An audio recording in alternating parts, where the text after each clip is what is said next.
Hello and welcome. I'm Kriti Mehta and you're watching the NewsX Eurozone. Let's take a check of the headlines this hour. Anti-corruption investigators raid Zelensky's chief of staff Yermak. He confirms Ukraine's anti-corruption agencies searched his home, says he is fully cooperating with investigators. Kremlin says Russia wants to try to move towards peace in Ukraine despite its belief that Ukrainian President Zelensky is illegitimate. US provides Russia with details of peace plan agreed on with Ukraine. Ukrainian President Zelensky says Kyiv holds daily consultations with international partners to counter Russia's war. He adds Ukrainian and US delegations will meet again to advance frameworks for peace and security guarantees. Belgium Prime Minister De Wever says using frozen Russian assets could derail Ukraine peace deal. European Union leaders failed to secure Belgium's backing at the last summit. PM warns of potential Russian retaliation and financial claims.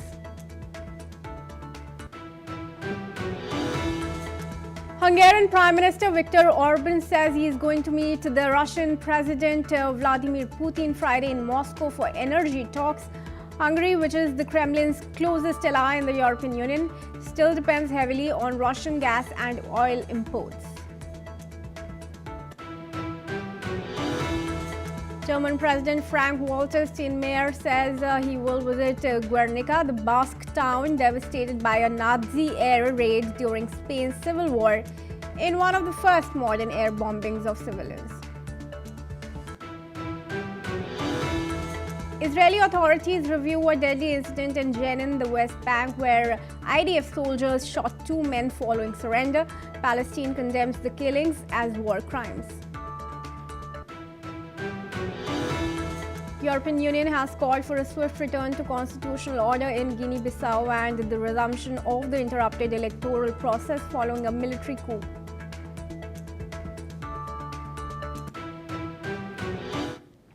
And viewers, let's move on to the top focus story this hour. Ukraine's National Anti-Corruption Bureau is conducting searches at the premises linked to President Zelensky's chief of staff, Andriy Yermak, as part of a major corruption investigation involving the state nuclear power company.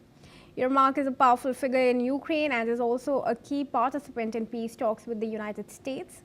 Meanwhile, Chief of Staff Andriy Yermak says that he is fully cooperating with the investigators searching his home. The National Anti-Corruption Bureau of Ukraine and the Specialized Anti-Corruption Prosecutor's Office are Ukrainian anti-corruption watchdogs, and they are behind a major investigation into a $100 million energy sector corruption scandal involving top Ukrainian officials. 8 suspects have been charged in what is amounting to the most extensive corruption investigation since the beginning of Russia's full-scale invasion in early 2022. The investigation by the Anti-Corruption Bureau alleges that the ringleader and mastermind of the corruption scheme is businessman Timur Mendik, a former business partner of Ukraine's President Volodymyr Zelensky. And now joining us live on this bulletin into the discussion is Gilbert Doctorow, who's a Russia affairs expert, joining us live from Brussels. Extend you a very warm welcome, Mr. Doctorow, once again on NewsX World. How do you think the investigation is going to proceed against Yermak? He says he's cooperating, but also take us through some of the charges against him and the proceedings that are likely to follow. Well, let us not be naive. The investigation of Yermak is a very political act, and we can be almost certain that it is enabled by the Trump administration. It is the Americans who saved that very body, the anti-corruption body, from being gutted by Mr. Zelensky. Yes, there were popular demonstrations against it, and yes, Mr. Zelensky had back away. And there were calls in the past week for investigation of Yermak in the Ukrainian parliament, the Verkhovna Rada. But behind it all is the United States. And as I said, they gave support to protect that body, and it is very convenient that Yermak is now being investigated, and we can be certain that he will be nailed. And if he is nailed, then Zelensky goes with him. So I think that the tenure of Mr. Zelensky and his whole bunch around him, tenure in office, is a matter of days now, not months. Now, the scandal has also taken down two of Zelensky's ministers and also embroiled a former business associate of his. Do you think it's really going to weaken Zelensky's cause? It won't weaken it, it destroys him. I don't believe he'll be in office because there was such a loud cry over the corruption scandal when these two ministers were relieved of their duties for skimming this $100 million in the energy sector. And that is nothing, that is child's play compared to what they are now going to find as they proceed to investigate Yermak. All right, Mr. Dr. O, I request you to stay on with us as we move on to our next story. Now, viewers, the Kremlin has said that Russia still wants to move toward a peace process in Ukraine, even though it continues to view President Zelensky as illegitimate. Moscow also confirmed that the United States has now provided the key details of its refined peace plan, agreed in consultations with Ukraine and Geneva. Kremlin spokesperson Dmitry Peskov says that those details will be discussed in Moscow next week, and President Putin has previously suggested the updated American plan could form a basis for negotiations. But on the ground, the fighting is still continuing. Ukraine's military says that it carried out a series of overnight strikes, including an attack on Russia's Saratov oil refinery, part of what Kyiv calls efforts to reduce Russia's military economic capacity. Ukrainian forces also reported hitting a drone storage site at the Saki airfield and several other military facilities. And let's bring back Mr. Dr. O into the discussion. Mr. Dr. O, we've been discussing time and again, almost on a daily basis, how what Russia says and does are completely contradictory, and there seems to be a paradox in speech and action. What's your opinion? Well, I think that the big player today is not in Moscow. It is certainly not in Geneva. It is in Washington, D.C. And I think all of us, myself included, have vastly underestimated the ability, the duplicity of Mr. Trump and his ability to operate in a very hostile environment, both at home and abroad, to disrupt entirely the expectations of Mr. Zelensky and his backers in Europe. They are bringing down Mr. Zelensky, and that was unforeseeable. The efforts in Geneva with Mr. Yermak representing Ukraine, that was all play acting. It was when Mr. Trump said on the airplane, I was going down to Miami for the weekend of Thanksgiving, that the end is in sight. The Russians will take all of Donetsk in a matter of weeks or months. Ukraine will lose 50,000 dead over a pointless continuation of the war. That tells you where Mr. Trump really stands. And then you hear about this investigation into Yermak. It is clear as day. We are witnessing the last days of this war. And very likely there'll be, when Mr. Zelensky is removed, there'll be a Ukrainian capitulation. All right, stay on with us, Mr. Doctorow. We have some information now coming in from Belgium, where Belgian Prime Minister Bart de Wever has warned the European Union that using frozen Russian state assets to fund Ukraine could jeopardize a potential peace deal in the nearly 4-year conflict. In a letter to European Commission President Ursula von der Leyen, de Wever says that moving forward hastily on the proposed $162 billion reparations loan scheme risks preventing an eventual peace agreement. European Union leaders previously attempted to approve the plan at a summit last month, but Belgium, which holds a significant portion of the frozen assets, withheld support. De Wever also notes that Belgium has not yet seen any proposed legal language from the European Commission regarding the scheme. The European Commission aims to address Belgium's concerns in a draft legal proposal set to be presented this week, outlining the use of frozen Russian sovereign assets to support Ukraine in 2006 and 27. I want to get in an opinion from you, Mr. Doctor, on this. Do you think the use of Russia's frozen assets is even viable to begin with?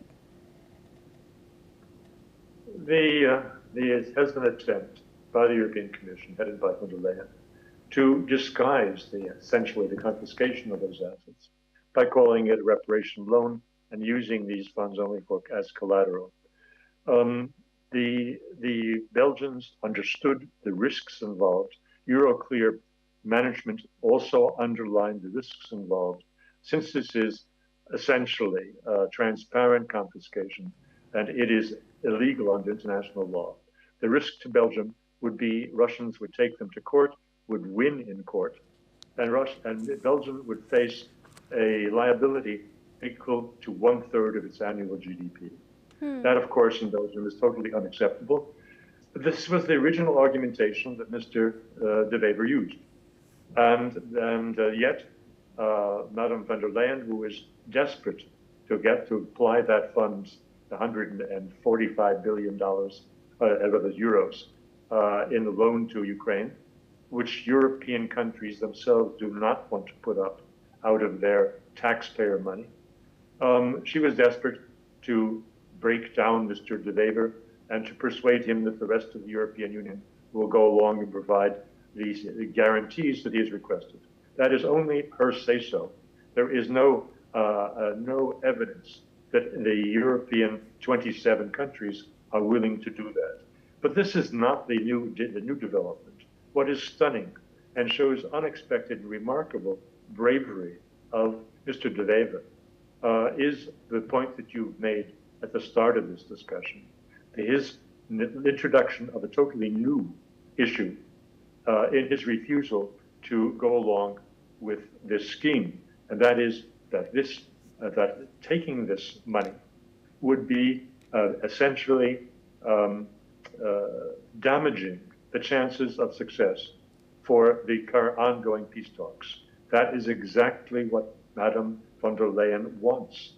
And he has called her out in public.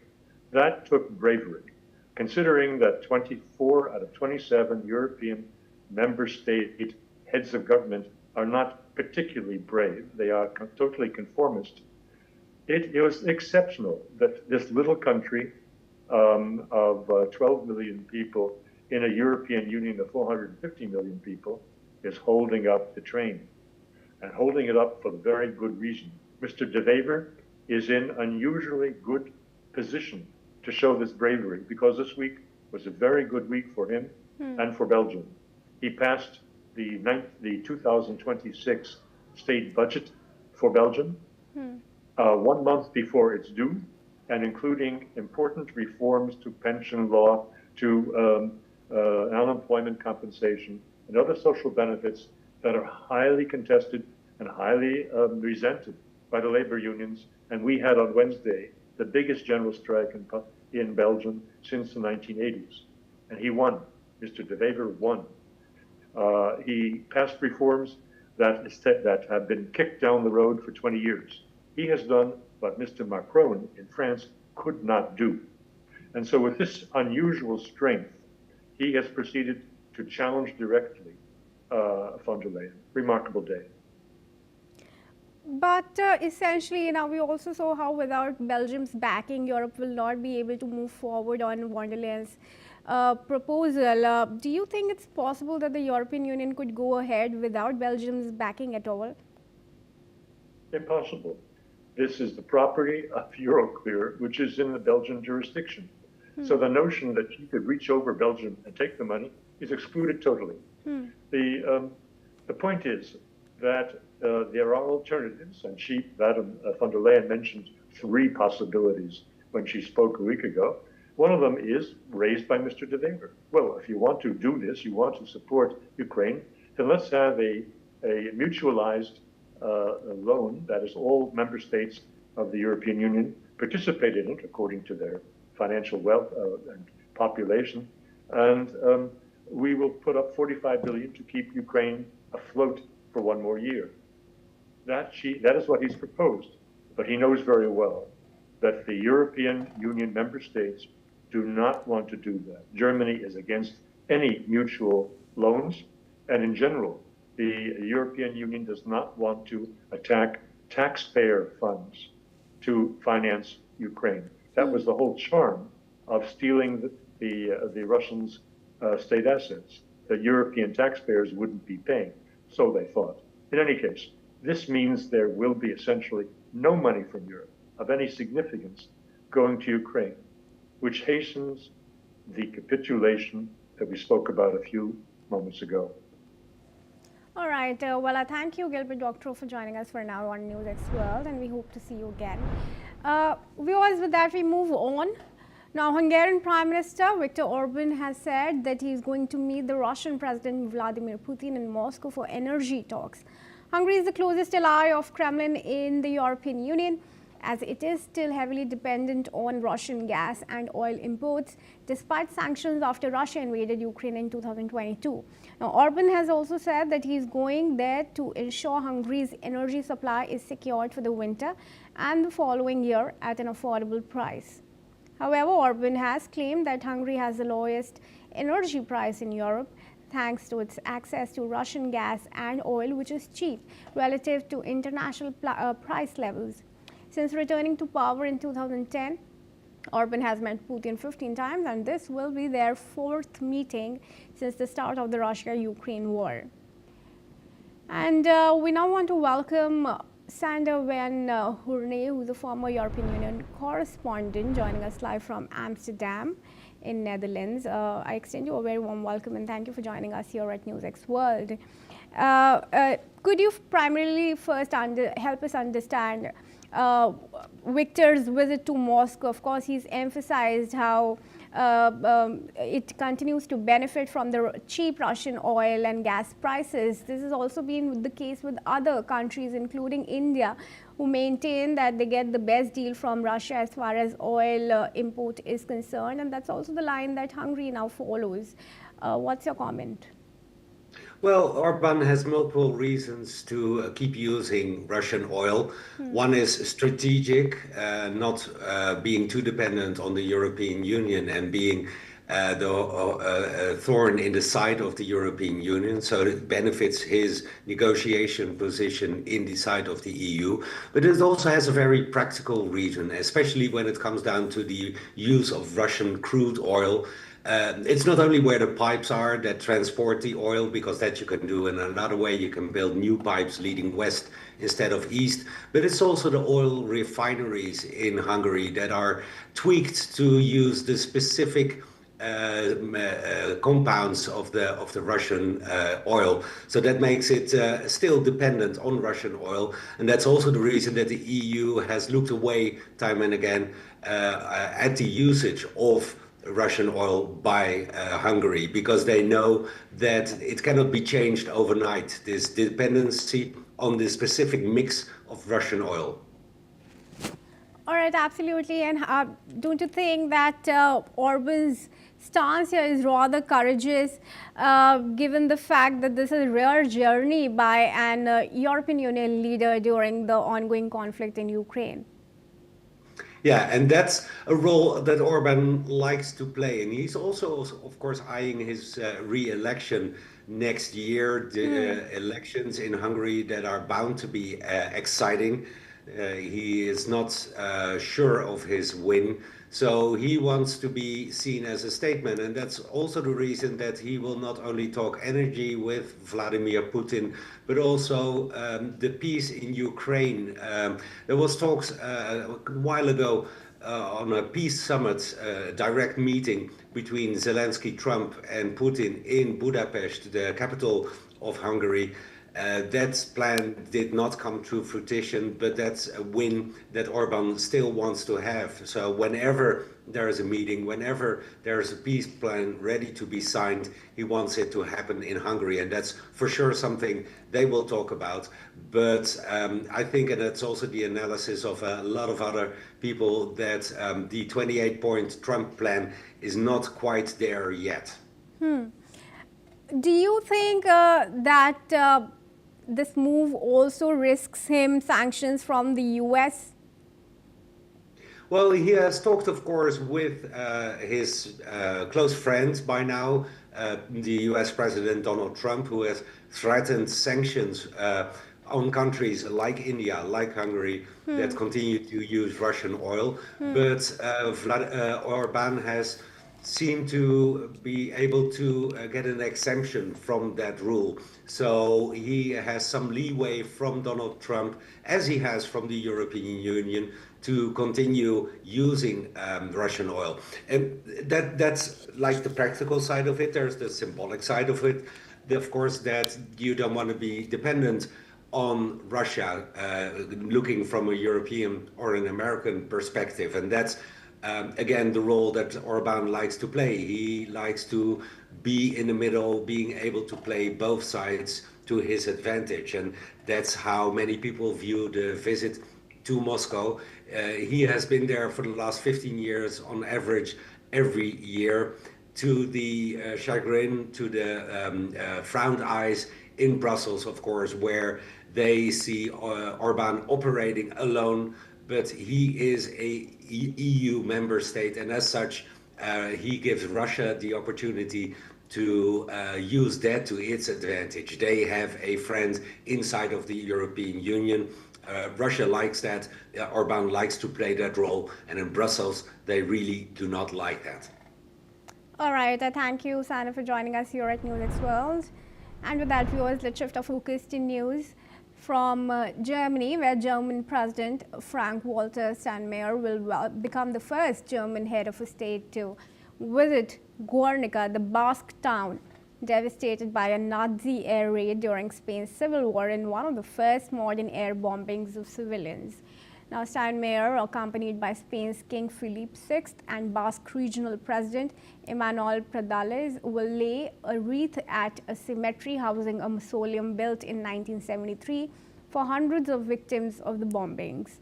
The visit comes after the far-right Alternative for Germany tops some nationwide polls and is expected to perform strongly in the 5 state elections next year.